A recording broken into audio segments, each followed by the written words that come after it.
The Random Jottings of Donald J. in Nelson in Pendle, Lancashire. A goblin funeral passing near to Extwistle Hall. The main body of Extwistle Hall dates from 1580, the rear wing from 1637, and was the home of the Parker family. Local legend tells the story of Captain Robert Parker who, after a meeting with the Jacobites in the early 18th century, witnessed a goblin funeral passing near to Extwistle Hall. He hid in some bushes but was horrified to see the goblin procession bearing a coffin inscribed with his own name.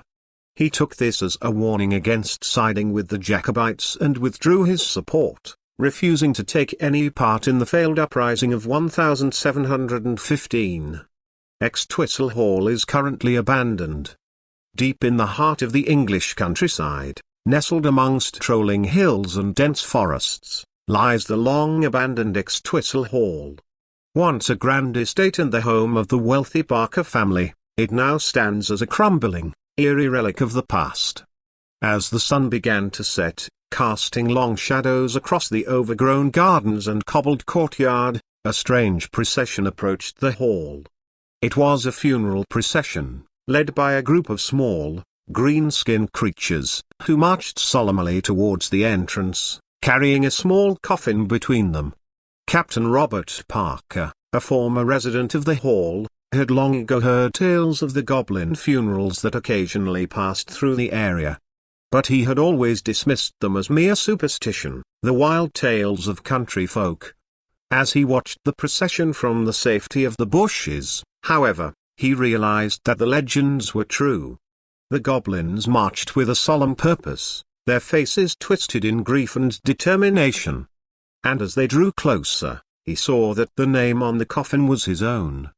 With a sudden surge of fear, Captain Parker knew that this was a warning. The goblins had come to show him his own fate if he continued to support the Jacobite cause. He had been planning to join the uprising of 1715, but now he knew he could not. The goblins had made their message clear. From that day forward, Captain Parker withdrew his support, refusing to take any part in the rebellion. And though the Jacobites were ultimately defeated, he survived to tell the tale of the goblin funeral that had passed by Extwistle Hall. Years passed, and the hall fell into disrepair, abandoned by its former inhabitants. But the legend of the goblin funeral lived on, a warning to any who dared to meddle in the affairs of the supernatural world.